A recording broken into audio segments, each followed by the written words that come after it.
이번 부활주일을 우리가 예배를 드리면서 우리는 예수님이 죄와 사망의 권세를 이기시고 부활했음을 함께 말씀을 통해서 들었습니다.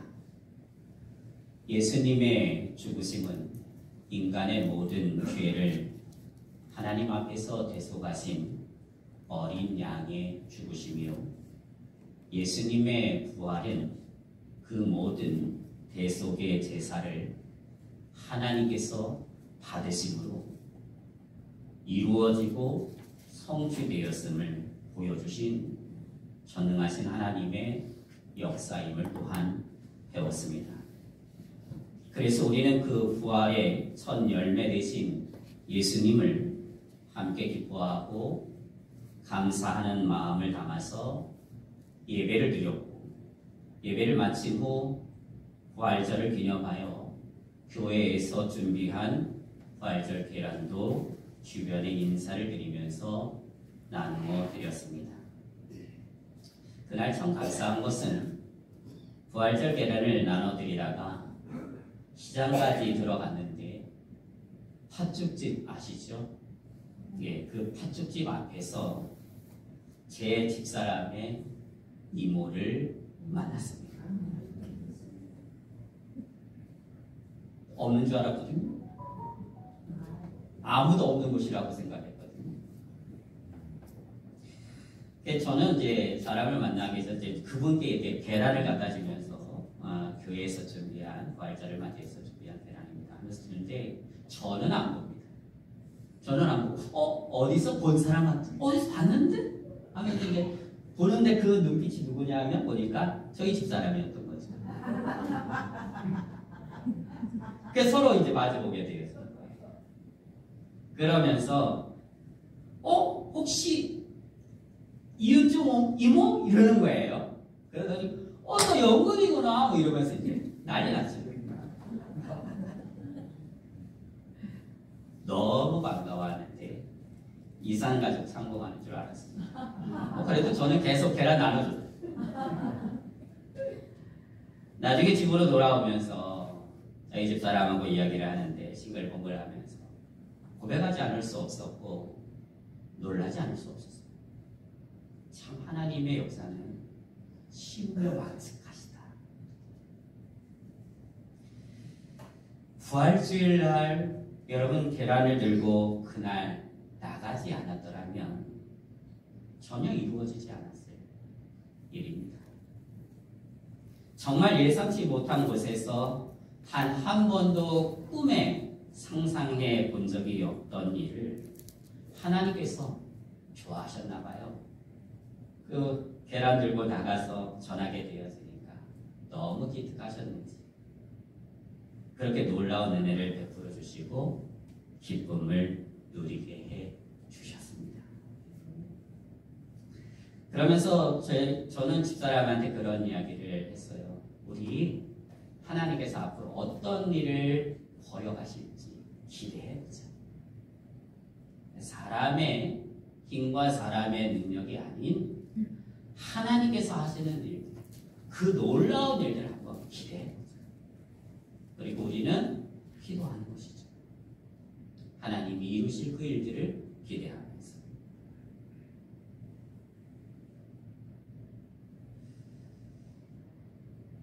오늘 우리가 읽은 말씀은 예수님이 부활하신 후 제자들과 함께 모여 있는 사람들을 친히 찾아가 만나주시는 사건이 기록되어져 있습니다. 예수님의 제자들과 사람들이 지금 예루살렘에 함께 모인 이유는 주님이 부활하셨다라고 하는 확인되지 않은 소문 때문입니다. 물론 그들 가운데 주께서 과연 살아나셨고 또 시몬에게 보이셨다 말하는 사람도 있었고, 엠마오 길에서 부활하신 주님을 만나서 이 예루살렘에 오게 되어진 그러한 제자들도 있었습니다만 여전히 그들은 믿을 수가 없었습니다. 그런 제자들과 사람들에게 오늘 말씀을 보면 부활하신 예수님께서 찾아오십니다. 그리고 부활하신 예수님께서 친히 그들 가운데 서서 말씀을 하시죠. 너희에게 평강이 있을지어다. 예수님께서 왜 이 첫 마디로 이 말씀을 하셨을까? 그들이 예수님 보시기에 모두가 두려움과 불안에 지금 떨고 있기 때문입니다. 여러분, 예루살렘에 들어온 것 자체가 그들에게는요, 극심한 공포요 두려움입니다. 왜냐하면 예루살렘에서 예수님이 죽으셨잖아요. 그리고 예루살렘은 예수님을 죽이는 일에 앞장선 사람들과 종교 지도자들이 있는 곳입니다. 제자들은 자신의 신분이 다 노출되어졌거든요. 얼굴만 봐도 저 예수 제자야 라고 하는 거 누구나 다 아는 거죠. 너무나 유명하니까. 그렇지 않겠습니까? 그러니까 발각이라도 되는 날에는 그 즉시 박해를 받을 것이고 체포가 되어질 것이며 죽음을 당한다라고 생각했기 때문에 그 죽음에 대한 공포와 불안감은 가지고 있는 거예요. 그리고 예루살렘에 모인 것이죠. 그런 제자들과 함께 모인 무리들에게 부활하신 주님께서 너희에게 평강이 있을지어다. 그렇게 위로하신 것입니다. 그때 제자들의 반응이 나오는데 37절에 이렇게 증거합니다. 그들이 놀라고 무서워하여 그 보는 것을 영으로 생각하는지라. 부활하신 주님을 만난 제자들과 그 함께한 사람들이 주님을 환영하지 않습니다. 주님이시다 이러면서 막 기뻐하고 즐거워합니까? 아니요. 오늘 본문에 보게 되어지면요, 그런 모습은 전혀 보이지 않습니다. 오히려 놀라고 무서워했지. 왜냐하면 부활하신 주님을 부활하셨다라고 생각하기보다는 영으로 생각합니다. 분명 부활하신 주님의 모습을 직접 봤습니다. 부활하신 주님의 음성도 눈앞에서 들었습니다. 정작 그렇게 부활하신 주님을 만났고 또한 부활하신 주님의 음성을 들었지만 부활하신 주님을 본 제자들과 또 함께 모여 있었던 사람들은 다 놀라고 무서워하면서 영으로 생각했다 라고 하는 이 말은 무슨 뜻일까요? 부활하신 주님을 그들은 눈앞에서도 보았지만 믿지 않았다는 거예요. 불신앙했다는 얘기죠. 그런데 그렇게 의심하고 믿지 않는 제자들과 또 함께 모여있는 그 무리들에게 예수님이 뭐라고 말씀하시냐면 책망하시지 않습니다. 책망하시지 않고요, 직접 손과 발을 만져봐라 하시면서 예수님이 내보여주십니다. 손과 발을 내어주십니다. 제자들은 예수님의 손과 발을 떨리는 마음으로 만져보았을 것입니다. 그리고 그 손과 발을 만지는 과정을 통해서 알았겠죠. 영이 아니십니다. 살아계십니다. 살아나십니다. 어느 누구도 말하지 않았지만 부인할 수 없는 사실 아니겠습니까? 그걸 분명하게 보여주신 거예요. 자, 이제 질문을 제가 여러분께 드리겠습니다. 주님의 부활하셨다라고 하는 소문이 들렸습니다. 그래서 그것을 듣고 확인차 몰래 예루살렘에 목숨이 위험함에도 불구하고 달려왔어요. 그리고 함께 모여 있었습니다. 비밀스러운 곳에, 아무도 알지 못하는 그곳에. 그런데 그 비밀스러운 곳에, 아무도 알지 못하는 그곳에 부활하신 주님께서 직접 찾아오셨습니다. 그리고 그들에게 말씀하시면서 직접 손과 발을 보여주시며 만지게까지 하셨죠. 내가 부활했다라고 하는 것을 그들에게 다 보여주신 것입니다. 이쯤 했으면 여러분, 그 자리에 함께 했던 무리들이, 제자들이 다 예수님의 부활을 믿어야 하는 것이 상식적으로 그리고 이성적으로 생각해 볼 때 맞습니까? 틀립니까? 맞지요? 눈으로 봤잖아요. 만졌잖아요. 들었잖아요. 그러면 이성적으로 생각할 때, 합리적으로 생각할 때 믿어야 되는 거예요? 말아야 되는 거예요? 믿어야 되는 거죠. 안 믿는 게 이상한 거죠? 그런데 여러분, 41절 초반절에 보면 이렇게 말합니다. 그들이 너무 기쁨으로 아직도 믿지 못하고, 아직도 믿지 못한다. 너무 기쁜데 난 못 믿어, 이거예요. 난 도저히 못 믿겠어.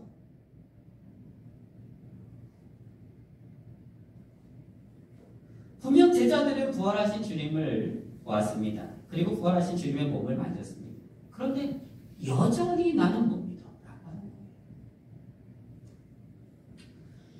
여러분, 우리가 예수님을 전도하고 막 이렇게 할 때 나가서 오면 예수님이 바로 내 앞에 와가지고 내가 예수야 라고 말하게 되지만 내가 믿을 거야. 이런 사람들 있잖아요. 다 거짓말쟁이입니다. 안 믿습니다. 그걸 보잖아요. 제자들 통해서 보지 않습니까? 우리 인간이 이렇습니다.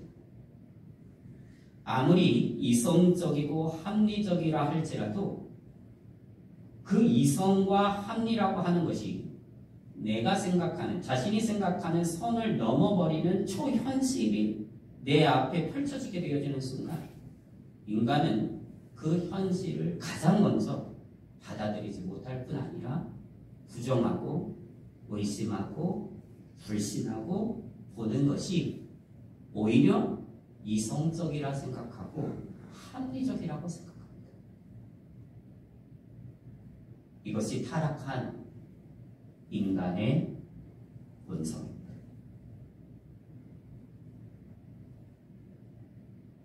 그 타락한 인간의 본성은 부활하신 주님이 눈앞에 있음에도 그것을 보았고 그리고 만족했음에도 불구하고 그 속에서 믿을 수 없다라고 말하게 되어지는 그들의 그 적나라한 모습을 통해서 누가는 보여주는 것이죠. 인간의 그 심연 속의 타락한 본성을 아주 리얼하게 보여주는 거예요. 그러니 여러분, 하나님을 향한 인간들의 믿음의 고백은 돌아보면 정말로 깊이 생각해 보면요, 전혀 그 믿음이라고 하는 것이 능동적인 게 아닙니다. 실상은 철저하게 수동적이에요. 예를 들어서 내가 주님을 믿습니다 라고 고백할 때에도 우리는 내 의지와 결단을 가지고서 능동적으로 주님 앞에 고백하는 것처럼 그렇게 보이지만 그 속을 정말로 깊이 들여다보면요, 그 결단을 고백하기 전 내 마음에 그 무엇인가가 동기부여를 하여서 먼저 그 진리에 대하여 내가 믿고 싶어지도록 만들고 믿어지게 만드는 보이지 않는 그 손길이 있다. 저는 그 손길이 바로 우리를 사랑하시고 구원하시려는 하나님의 손길이에요. 지금 예수님께서 제자들과 그 무리들에게 보여주시는 믿지 않고 불신하는 자들을 향해 포기하지 아니하시고 열심을 가지시고 열정을 가지시면서 어떻게 저들을 설득해 나갈까라고 하는 것을 고민하시면서 그 속에서 말씀하시고 보여주시는 그러한 주님의 그 손길이라고 생각합니다. 그게 우리에게 임했기 때문에, 그것이 우리에게 믿어지고 싶었기 때문에, 그것이 우리로 하여금 믿게 하였기 때문에 우리는 내가 예수를 주님으로 믿습니다. 고백하게 되어진다는 것이죠. 그러니 믿음은 내 의나 내 노력으로나 내 결단으로 얻어지는 것이 아니라 그 이전에 하나님의 선물인 것입니다. 그러므로 믿음이 강한 사람은 영적으로 성장하고 성숙한 사람들이죠. 근데 그 영적으로 정말 성장하고 성숙한 사람들은 자신이 역으로 하나님의 은혜의 선물을 얼마나 많이 받은 사람인 줄을 고백하지 않을 수가 없고요. 인정하지 않을 수가 없습니다. 그래서 믿음이 연약한 사람들을 보게 되어지며 그 믿음이 연약한 사람들을 아우 믿음의 저 모양이야 이렇게 말하지 않고요. 나무라지 않습니다. 왜요? 그 모습이 이전에 내 모습이었거든요. 그걸 알거든요. 그래서 오히려 그 믿음이 연약한 사람들을 더 사랑함으로 그의 눈높이에 맞춰서 나를 낮추게 되어지고 그 자리에서 함께 자랄 수 있도록 섬기면서 그리고 돕는 삶을 기뻐하고 즐거워하게 되어지는 것이죠. 그리고 믿음이 강한 사람은 자랑할 것이 있다고 한다면 자기 믿음이나 자기 의가 아닌 그렇게 자신을 사랑함으로 믿음의 반석 위에 나를 든든하게 설 수 있도록 이끄시는 하나님 그분의 사랑과 은혜와 자비와 긍휼을 자랑하는 거죠.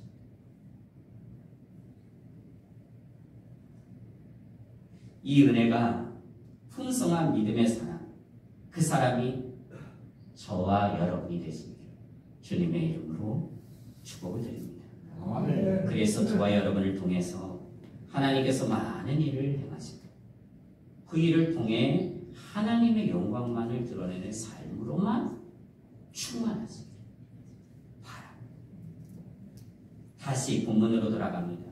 여전히 믿지 못하는 그들을 위해서, 제자들을 위해서, 그래서 지극히 불신앙적인 제자들을 위해서 예수님이 어떻게 하십니까? 여기 뭐 먹을 거 없니? 라고 말씀하시죠. 여기 뭐 먹을 거 없냐? 구운 생선 한 토막을 예수님이 받으십니다. 그리고 그 앞에서 잡수시죠. 예수님께서 왜 구운 생선 한 토막을 받아 잡수시는 것입니까? 배가 고파서요? 아닙니다. 예수님께서 죽음 가운데에서 이제 머물러 계시지 않으시고 부활하셨음을 제자들에게 그리고 함께한 그 무리들에게 깨우쳐 주시기 위해서, 확신을 주시기 위해서 그 토막난 생선을 잡수신 것입니다. 그리고 그것을 통해서 예수 그리스도를 믿고 따르는 사람들, 예수를 나의 주님이라고 믿고 따르는 그 사람들에게는 죽음이 끝이 아니라, 인생의 끝이 아니라 부활의 영생이 있음을 부활의 첫 열매가 되신 예수님께서 직접 증거하신 것이죠. 그리고 그 부활을 믿을 수 있도록 적극적으로 설득해 가시는 모습을 친히 보여주신 것입니다. 하나님께서 약속하신 그런 말씀의 성취였다라고 하는 것, 예수님의 부활은 우연히 일어난 게 아니라 또한 하나님께서 이미 예언하시고 약속하신 말씀의 성취였다라고 하는 것을 오늘 본문 44절과 45절에 예수님은 이렇게 말씀하십니다. 또 이르시되 내가 너희와 함께 있을 때에 너희에게 말한 바 곧 모세의 율법과 선지자의 글과 시편에 나를 가리켜 기록된 모든 것이 이루어져야 하리라 한 말이 이것이라 하시고 이에 그들의 마음을 열어 성경을 깨닫게 하시고 라고 말씀하시죠. 그러니까 예수님의 십자가의 죽으심과 부활은 우연히 이러한 일이 아니라는 것입니다. 모세의 율법과 선지자의 글, 그리고 시편에 기록된 이라는 이 표현은 우리가 알고 있는 구약 성경을 말하는 것이죠. 즉 구약 성경에 기록되어진 메시아에 관한 말씀이, 예언의 그 말씀이 바로 예수 그리스도에 관한 그 말씀인 것을, 그리고 그 말씀이 이제 예수가 부활하심으로 말미암아 온전하게 성취되었다라고 하는 것을 예수님께서 그들의 마음을 열어 듣게 하시고 깨닫게 하셨다는 것입니다. 여기서 우리는 성경에 대한, 성경을 대할 때, 하나님의 말씀을 대할 때 매우 중요한 사실을 발견할 수 있습니다. 그것은 성경은 하나님의 말씀이지요. 근데 그 성경이 하나님의 말씀인데 그 성경 말씀을 읽을 때 우리의 마음의 눈이 열려져야 한다는 것입니다. 하나님의 감동으로 되는 것은 하나님께서 그 말씀을 우리에게 열어주실 때에 우리는 비로소 성경에 기록되어진 그 말씀들을 들을 수 있고 깨달을 수 있다고 하는 것이죠. 그렇다면 여러분, 오늘날 성자 하나님이신 예수님께서 부활하시고 승천하신 이후 우리와 함께 계시는 하나님은 누구십니까? 보혜사 성령 하나님이십니다. 보혜사 성령 하나님께서 부활하신 예수님이 제자들에게 성경 말씀을 열어 가르쳐 주시고 그들에게 깨닫게 해주셨듯이 오늘 우리에게 하나님의 말씀을 열어 가르쳐 주시고 깨우쳐 주시는 분이시다라고 하는 것이죠. 그러므로 성경 말씀을 읽을 때 우리는 하나님의 말씀으로 대하고 그 가운데에서 성령 하나님의 인도하심을 간구하며 내 마음의 눈을 열어 하나님의 말씀을 볼 수 있도록 깨달을 수 있도록 성령 하나님 인도하여 주옵소서 기도해야 하는 것입니다. 이렇게 하나님의 말씀을 대할 때 성령 하나님께서 우리의 마음의 눈을 열어주시고 하나님의 말씀을 깨닫게 해 주시는 것이죠. 마지막으로 부활하신 예수님은 그 제자들과 함께 모여있는 무리들에게 이렇게 말씀하십니다. 너희는 이 모든 일의 증인이라. 증인은 자신이 본 것을, 들은 것을 그대로 전하는 사람입니다. 자기의 생각을 말하는 게 아닙니다. 자기의 의견을 말하는 게 아닙니다. 자기의 논리를 말하는 게 아닙니다. 증인은 본 것을 말하는 것이고 들은 것을 말하는 것입니다. 그것으로 족한 것입니다. 예수님의 죽으심과 부활을 너희가 직접 보고 이제 들었으니 이제 너희는 복음의 증인이 되었다는 것입니다. 그러므로 이제 그들이 이 땅에서 해야 할 일은 복음의 증인으로 예수님의 죽으심과 부활을 전하는 것입니다.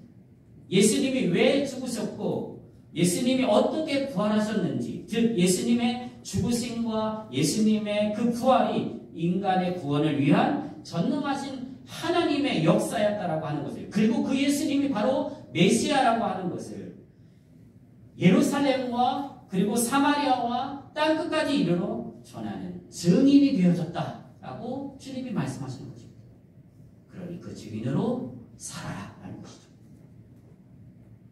그리고 이 삶은 실제적으로 이루어지고 성취되어집니다. 그것을 기록한 것이 사도행전의 말씀이죠. 그 일을 감당하기 위해서 증인으로서 그 시대 속에서 그 증인으로서의 삶을 온전하게 이루어가기 위해서 그들에게 아버지께서 약속하신 것이 있음을 49절에 예수님께서 이렇게 말씀하십니다. 볼지어다 내가 내 아버지께서 약속하신 것을 너희에게 보내리니 너희는 위로부터 능력을 입혀질 때까지 이 성에 머물라 하십니다. 자, 복음의 증인으로 살기 위해 이제 복음을 들었으니 그 복음에 대하여서 너희들이 알았으니 목격을 했으니 바로 나가 이렇게 말씀하신 것이 아니라 기다리라는 것입니다. 성령의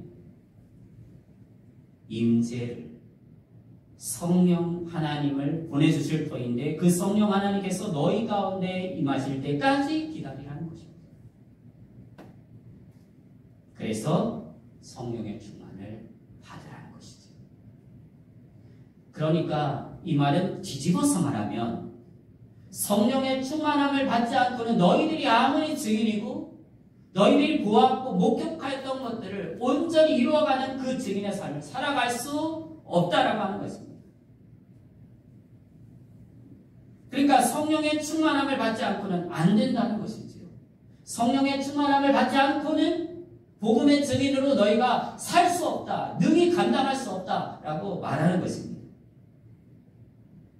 저는 오늘날도 마찬가지라고 생각합니다.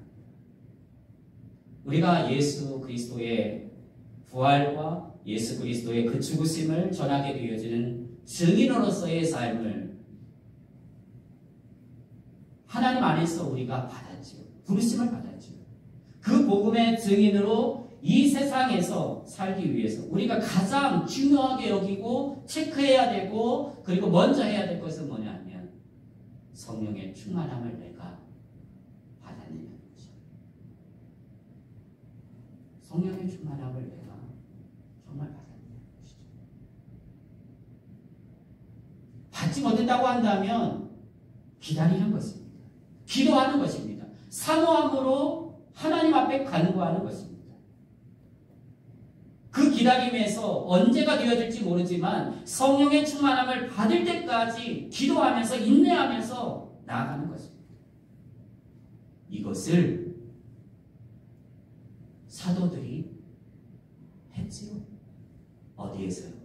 마가의 다락방에서 120문도가 모였어요. 언제 오실지 모릅니다. 그런데 주님의 말씀이 따라서 기도하고 그리고 때가 되어서 성령의 충만함이 각각의 사람들에게 임하게 되어지는 놀라운 역사가 일어나게 되는 것이죠. 약속의 말씀이 이루어진 것입니다. 그렇게 그들은 성령의 충만함을 받고 복음의 증인으로 살게 됩니다.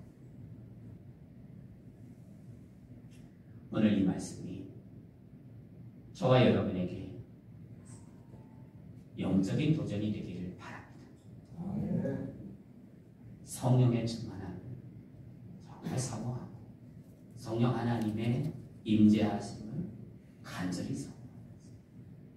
그 성령 하나님이 나에게 임하신 은혜를 베풀어 주십니다. 간절히 기도합니다.